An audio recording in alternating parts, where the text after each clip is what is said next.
आज का सेशन हिंसा का मनोवैज्ञानिक प्रभाव, मानसिक तनाव, मानसिक विकार और आत्महत्या के जोखिम का आकलन करने के बारे में है। तो आज के सेशन के सीखने के उद्देश्य क्या होंगे? लिंग आधारित हिंसा का सामना करने वाली महिलाओं के मानसिक स्वास्थ्य पर इसके प्रभाव को समझना, मानसिक स्वास्थ्य की पहचान और उसका आकलन कैसे करना है उसके बारे में समझना, और साथ ही साथ हिंसा का सामना करने वाली महिलाओं में आत्महत्या के जोखिम, कारकों और आत्महत्या के आकलन की पहचान करना होगा। तो आइए शुरुआत करते हैं कि महिलाओं के खिलाफ हिंसा के क्या परिणाम हैं। तो ये जो परिणाम है, हम इनको शारीरिक रूप से, यौन रूप से, मानसिक समस्या और मानसिक बीमारियों के रूप से देख सकते हैं।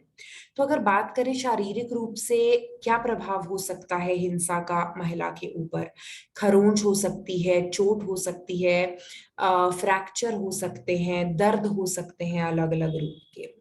अगर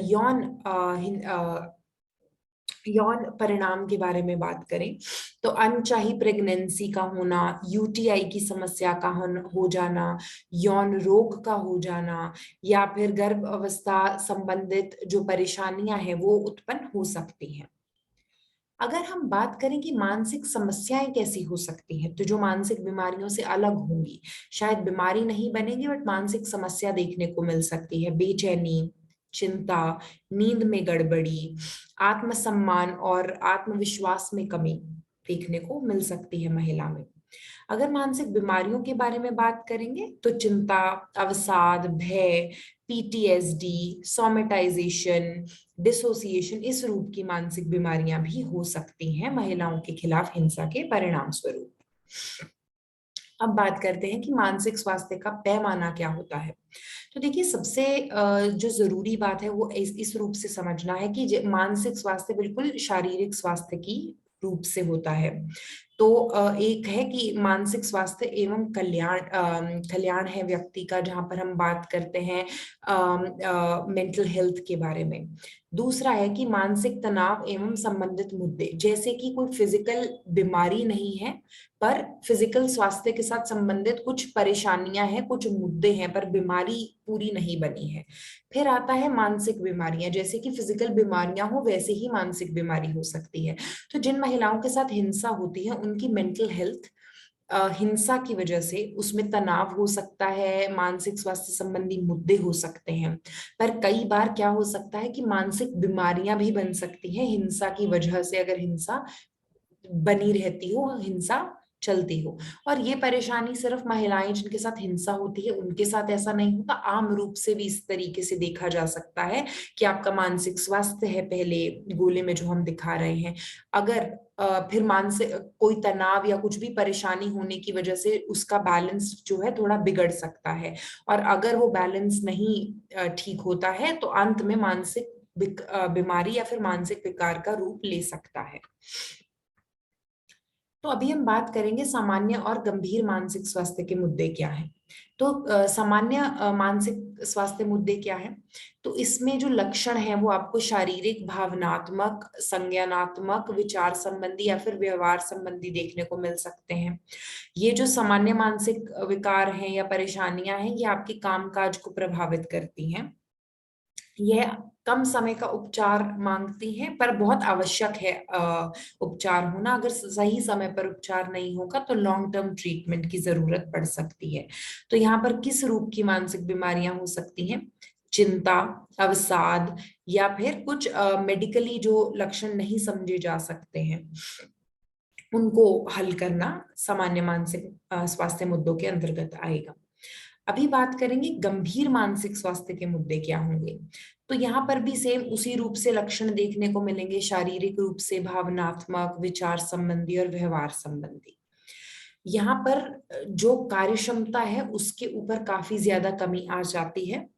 मानसिक स्वास्थ्य पेशेवर के तत्काल ध्यान देने की आवश्यकता होती है, लंबे समय तक उपचार और ध्यान रखने की भी आवश्यकता होती है। तो यहाँ पर जो मानसिक विकार होते हैं वो होते हैं स्किज़ोफ्रेनिया या फिर बाइपोलर डिसऑर्डर जैसी बीमारियां। तो आइए अभी बात करते हैं बहुत जो एक जरूरी मुद्दा है कि जब आप महिलाओं से बात करें, आप उनसे जांच करें या आकलन करें, तो उसके लिए कुछ बुनियादी नियम कानून है, वो क्या होंगे।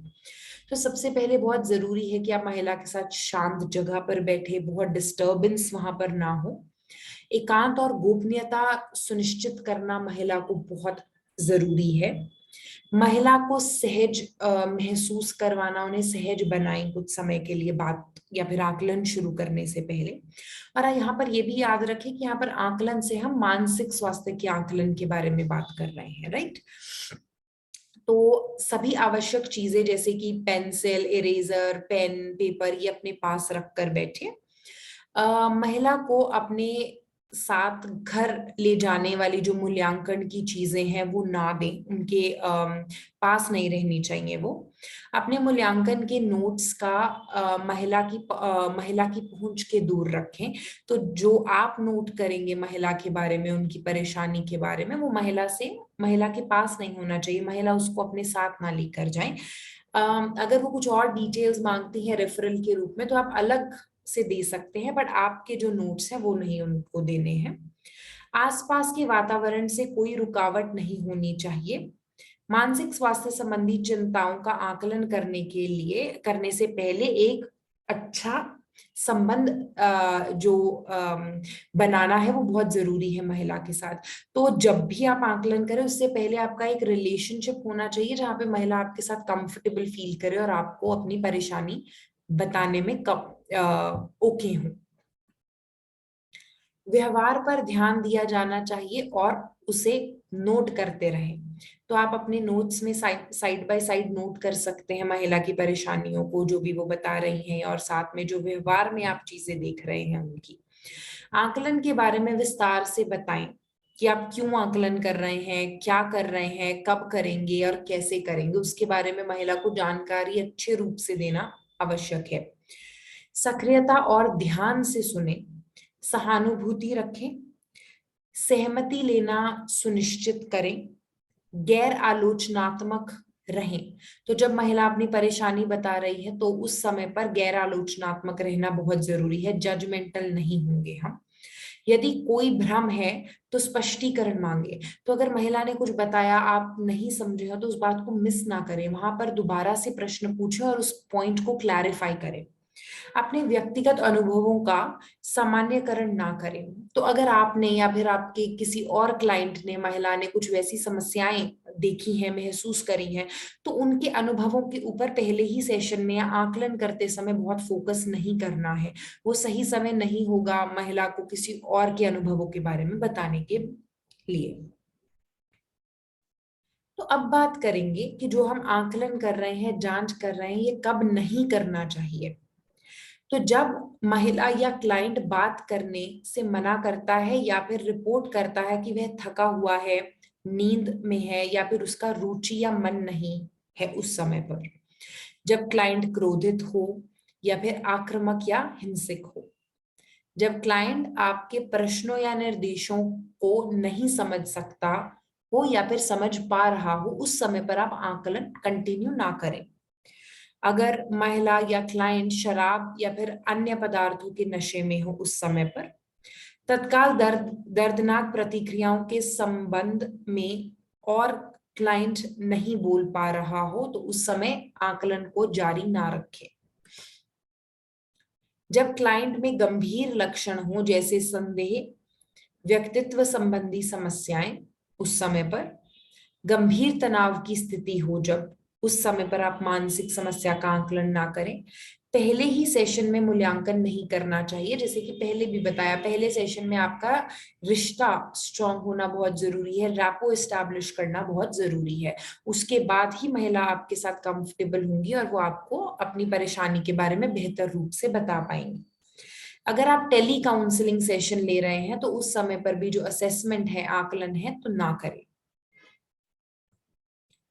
आगे बढ़ते हैं कि आकलन करने के लिए क्या क्या कदम होते हैं। तो यहाँ पर स्टेप बाय स्टेप हमने कुछ कदम बताए हैं जिन चीजों को ऊपर आपको बिल्कुल फोकस करना आवश्यक है। सबसे पहले है सामाजिक डेमोग्राफिक, जैसे कि नाम, आयु, उनका मैरिटल स्टेटस क्या है, उनकी सामाजिक आर्थिक स्थिति कैसी है, निवास कहाँ का है, शिक्षा उनकी क्या है, कहाँ नौकरी करते हैं, किस धर्म के हैं। इस रूप की कुछ बेसिक सोशियो डेमोग्राफिक जो डिटेल्स हैं वो होनी बहुत जरूरी है।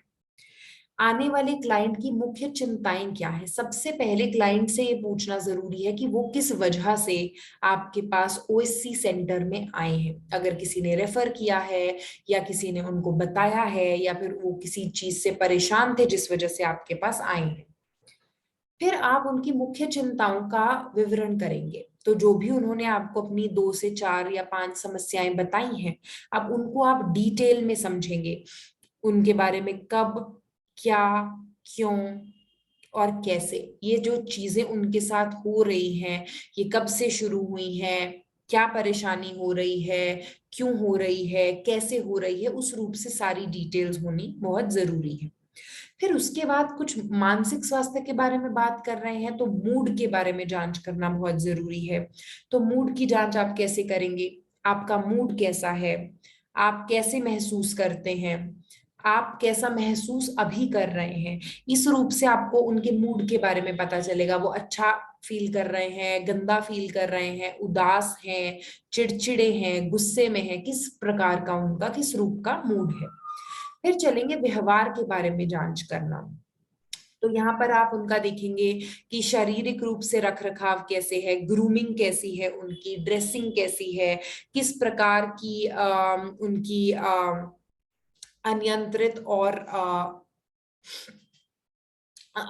उनकी बेसिकली हरकतें किस रूप की हैं, कैसे बैठे हैं, हाथ तो नहीं ऐसे हाथों में पसीना तो नहीं आ रहा, ऐसे बार बार हाथों को पकड़ के दबा तो नहीं रहे हैं, बार बार घड़ी तो नहीं देख रहे हैं, या फिर उनकी आंखों का संपर्क आपके साथ कैसे है, आई कांटेक्ट मेंटेन किया है या नहीं किया है, स्वच्छता उनकी कैसी है, क्या वह ध्यान केंद्रित करने में सक्षम है या नहीं। तो जो बात आप बोल रहे हो क्या उसको कॉन्सेंट्रेट करके सुन पा रहे हैं और जवाब दे पा रहे हैं या नहीं, क्या वह निर्देशों को समझ पाते हैं या फिर नहीं। तो व्यवहार से आप इन सब चीजों को नोट करेंगे।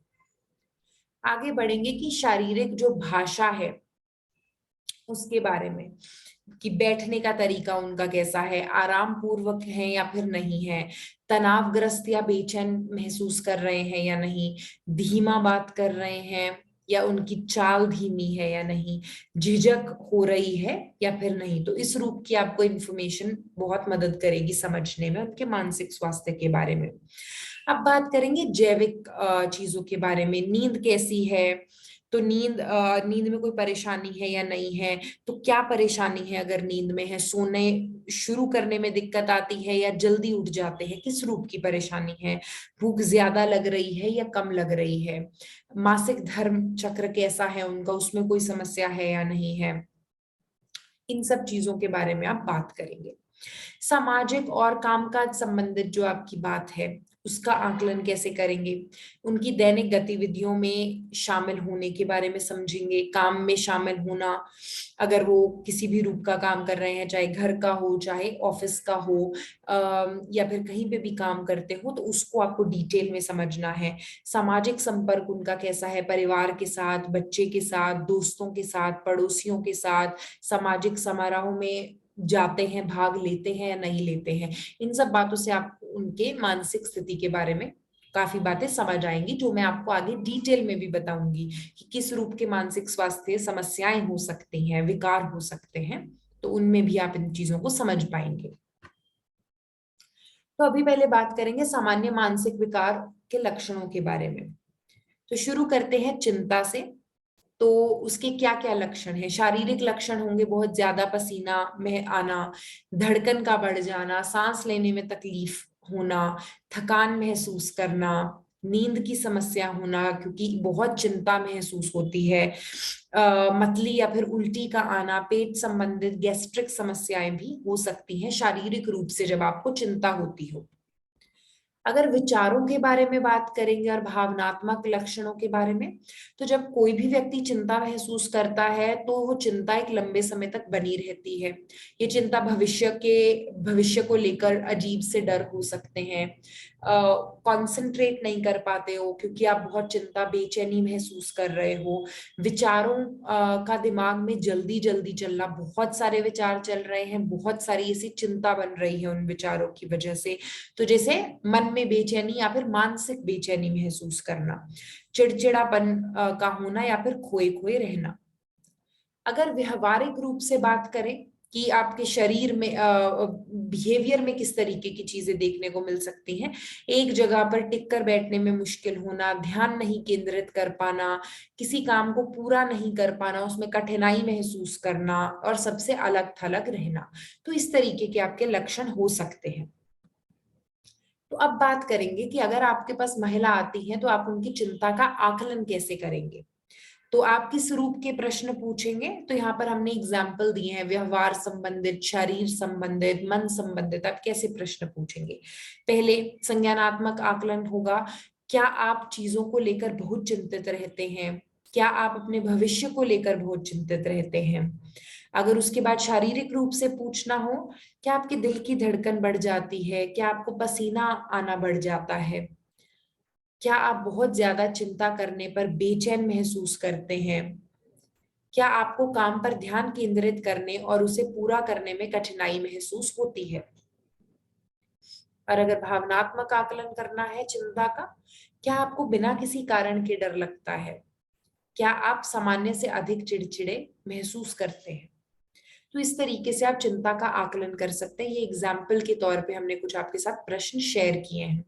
ये बात का ध्यान रखना बहुत जरूरी है कि हम सिर्फ एक ही एरिया के लक्षण नहीं पूछ सकते, जैसे शारीरिक लक्षण पूछ लिए या फिर सिर्फ भावनात्मक पूछ लिए, तो हमें ओवरऑल सारी प्रॉपर जांच करना बहुत जरूरी है।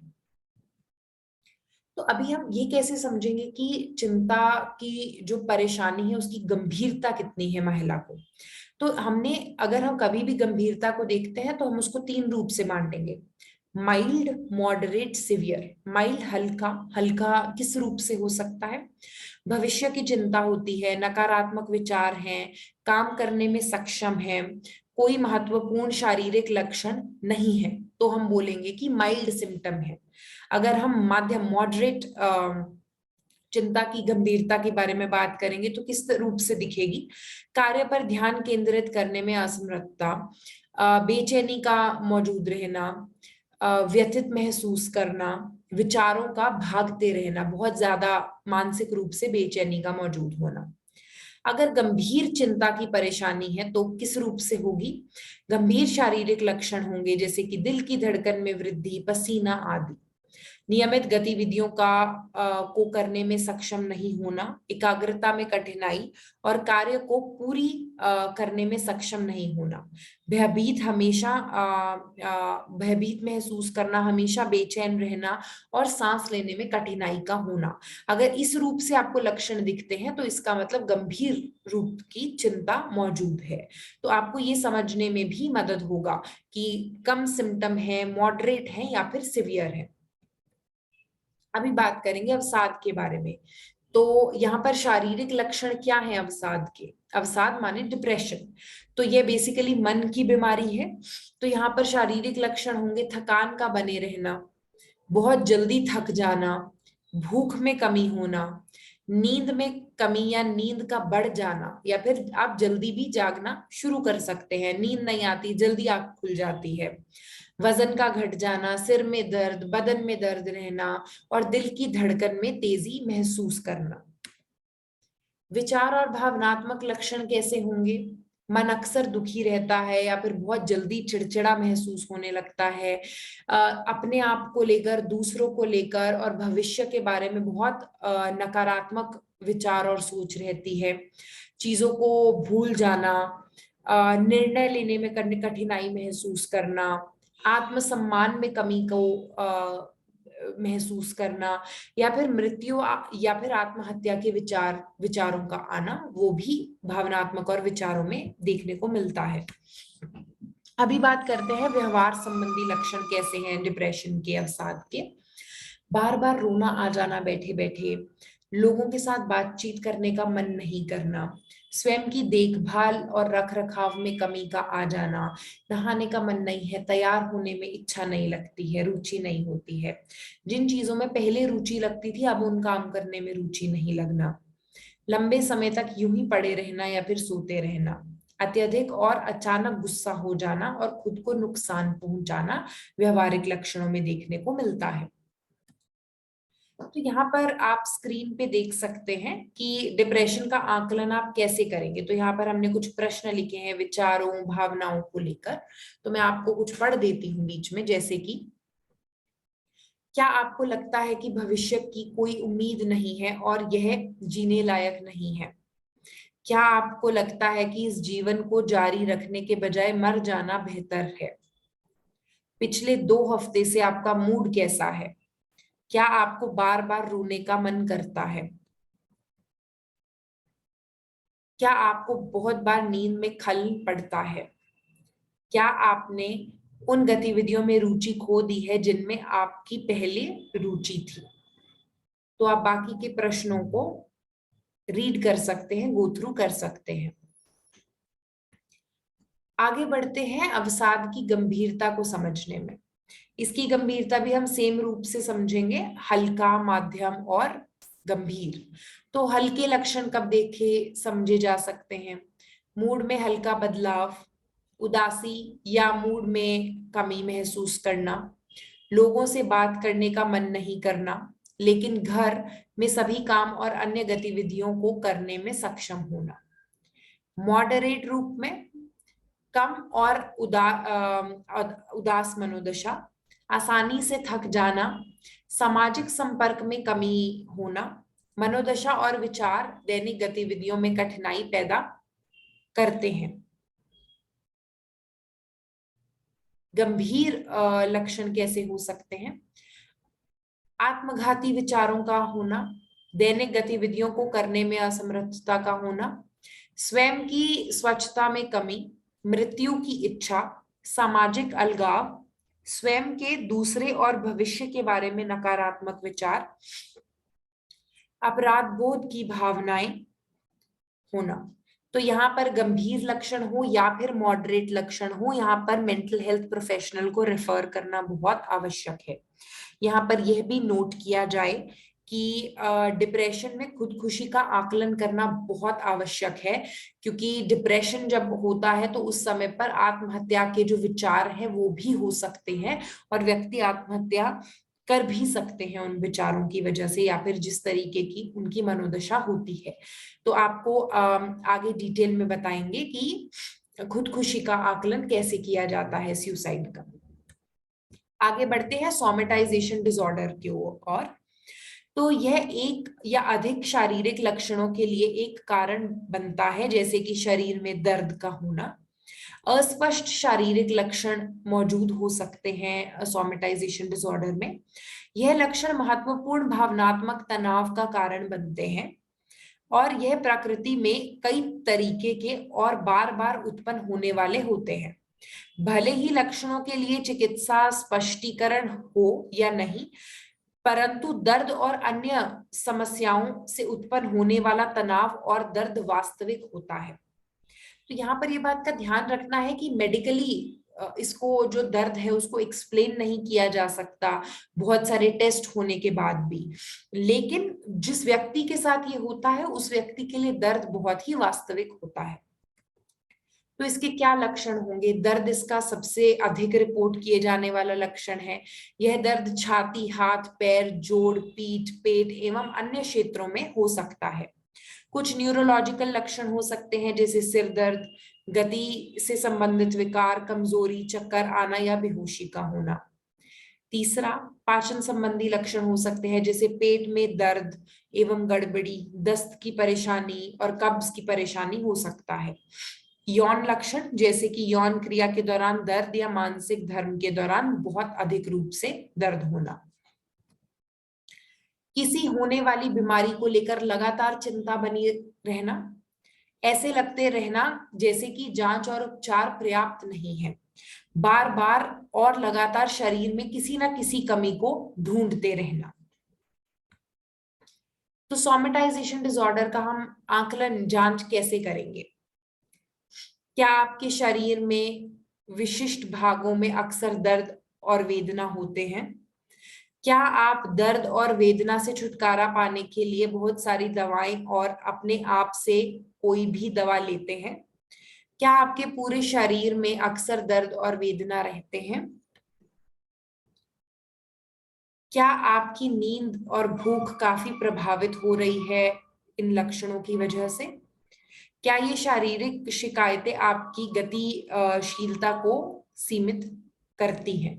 तो इस रूप से आप इसके बारे में जांच कर सकते हैं। ये कुछ एग्जाम्पल के तौर पे मैंने आपको पॉइंटर्स रीड करे हैं जो आप पूछ सकते हैं। आगे बढ़ते हैं अगले मानसिक विकार की ओर, जिसका नाम है डिसोसिएशन।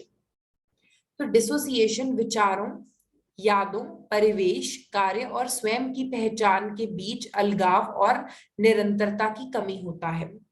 यह डिसोसिएशन का अनुभव करने वाला व्यक्ति ऐसा महसूस कर सकता है कि उसके आसपास की चीजें असत्य है।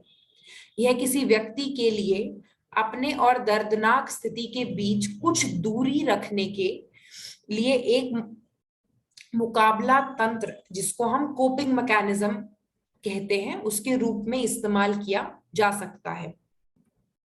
तो इसके लक्षण क्या हैं डिसोसिएशन के? दर्दनाक घटनाओं के फ्लैशबैक का अनुभव करना, कुछ समय के लिए चीजों को याद रखने में मुश्किल होना, कुछ लोगों, स्थानों, सूचनाओं, घटनाओं या विशिष्ट अवधियों के बारे में यादें खोना, वास्तविकता की धुंधली और विकृत भावना, अपने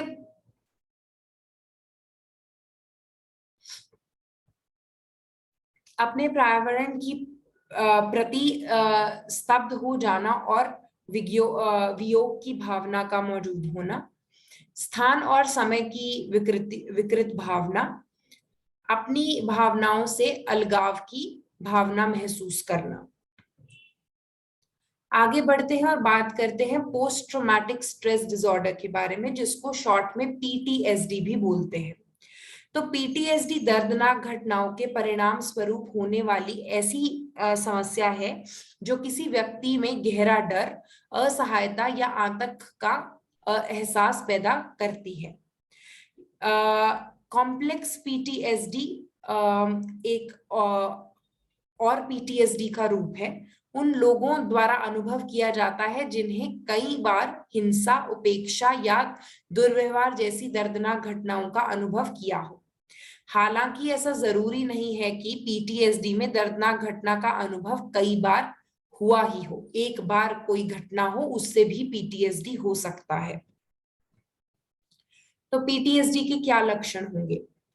रात में एकदम से घबरा कर उठ जाना, बुरे बुरे सपने आना, डर का बने रहना, फ्लैशबैक का बार बार आना, नींद में खलल पड़ना, उन सभी स्थितियों और ट्रिगर से बचना जो हिंसा से किसी भी तरह संबंधित हो, अपने बारे में नकारात्मक महसूस करना, बहुत अधिक सतर्क एवं चौकन्ना रहना। तो अभी बात करते हैं जो हमने लक्षणों में देखा, फ्लैशबैक क्या होता है। तो ट्रॉमा से संबंधित बुरी यादों का आना, ये यादें आपकी इच्छा के बिना और जबरदस्ती आती हैं। ऐसा महसूस करना जैसे ट्रॉमा वर्तमान में हो रहा है, और ट्रॉमा का अनुभव पूरे शरीर में महसूस करना। हमने अति निगरानी के बारे में बात किया था, जिसको हाइपर विजिलेंस भी बोलते हैं। तो वो क्या होता है? खतरे को रोकने के लिए व्यक्ति द्वारा सतर्कता का बढ़ा देना हाइपर विजिलेंस होता है। इसमें व्यक्ति अत्यधिक चौकन्ना हो जाता है। व्यक्ति अपने वातावरण के प्रति बहुत संवेदनशील रहता है। शारीरिक लक्षण क्या होंगे? बहुत जल्दी सांस लेना, बेचैनी महसूस करना, हृदय गति में वृद्धि का होना, व्यवहारिक रूप से शरीर में बेचैनी का होना, और भावनात्मक लक्षण भय, डर, घबराहट या फिर चिंता मौजूद हो सकते हैं। अब हम बात करेंगे नाइट टेरर के बारे में। तो जो हमने पहले बात किया था कि नींद की समस्या हो सकती है पीटीएसडी में, इन्हें स्लीप टेरर के नाम से भी जाना जाता है। इनके दौरान व्यक्ति एकदम से जग जाता है और चिल्लाने लगता है, मगर उसे उसके चिल्लाने का कारण और सपने के बारे में कुछ याद नहीं रहता है। नाइट टेरर में दिल की धड़कन का तेज होना, रोंगटे खड़े हो जाना, पसीना आना और बिस्तर में बेचैनी जैसी स्थिति उत्पन्न होती है। पर जब हम नाइटमेयर की बात करते हैं, ये भी नींद के साथ संबंधित परेशानी है। यहाँ पर बुरे सपने जो आमतौर पर जागने के बाद याद रह जाते हैं वो होते हैं। किसी बुरी घटना के बाद इसका आना शुरू होता है, किसी भी ट्रॉमेटिक इवेंट के बाद। यह ज्यादातर ट्रॉमा से ही संबंधित होता है या फिर इनमें देखने वाली चीजें ट्रॉमा की याद दिलाती हैं। इसके लक्षण क्या हो सकते हैं? पसीना आना, हृदय गति में वृद्धि, दिल की धड़कन का बढ़ जाना या फिर भयभीत होना। तो आप पीटीएसडी का जांच कैसे करेंगे, उसका आकलन कैसे करेंगे? तो एग्जाम्पल के तौर पे, क्या आपको डरावने सपने आते हैं जो आपको बहुत परेशान करते हैं? क्या आपके पास पिछली दर्दनाक घटनाओं के फ्लैशबैक होते हैं? क्या आप अचानक किसी आवाज या ऐसी चीज को सुनकर सतर्क और महसूस करते हैं और बहुत एकदम से डर जाते हैं और घबरा जाते हैं? क्या आपको नींद में अक्सर खलल पड़ता है? क्या आप पिछले दर्दनाक अनुभवों के बारे में सोचने से बचने की कोशिश करते हैं? तो यहाँ तक हमने बात किया था आम सामान्य मानसिक विकारों के बारे में। अब हम बात करेंगे गंभीर मानसिक विकारों के बारे में। तो व्यवहार संबंध कैसे लक्षण होंगे गंभीर मानसिक विकारों के? आक्रामक व्यवहार हो सकता है, डिसऑर्गेनाइज्ड व्यवहार हो सकता है, जैसे कि गंदगी या फिर मिट्टी को खाना, खुद से बातें करना जब कोई भी मौजूद ना हो, स्वयं की साफ सफाई का ख्याल ना रख पाना, सामाजिक कौशल समझबूझ में कमी का होना, मित्रों परिवार वालों तथा जो आपके कामकाज वाले लोग हैं उनसे अलगाव का होना। भावनात्मक लक्षण कैसे हो सकते हैं गंभीर मानसिक विकारों के? भावनाओं में अत्यधिक उतार चढ़ाव देखा जा सकता है, भावनाओं को समझने में तथा नियंत्रित करने में परेशानी का होना, बिना वजह गलत तरीके से हंसना और मुस्कुराना, बड़ी बड़ी और अवास्तविक योजनाएं बनाना, जैसे कि मैं भगवान की भेजी दूत हूँ, मैं समाज में बदलाव करूंगी, मेरे पास कुछ स्पेशल शक्तियां हैं जिसका इस्तेमाल करके मैं दुनिया को बदल दूंगी। इस रूप की बड़ी बड़ी और अवास्तविक योजनाएं बनाना। विचार संबंधित लक्षण किस रूप के हो सकते हैं? झूठे विचार और विश्वास, जैसे कि लोग मेरे खिलाफ कुछ षड्यंत्र रच रहे हैं, मैं भगवान का दूत हूं और मुझे संसार को बचाने के लिए भेजा गया है।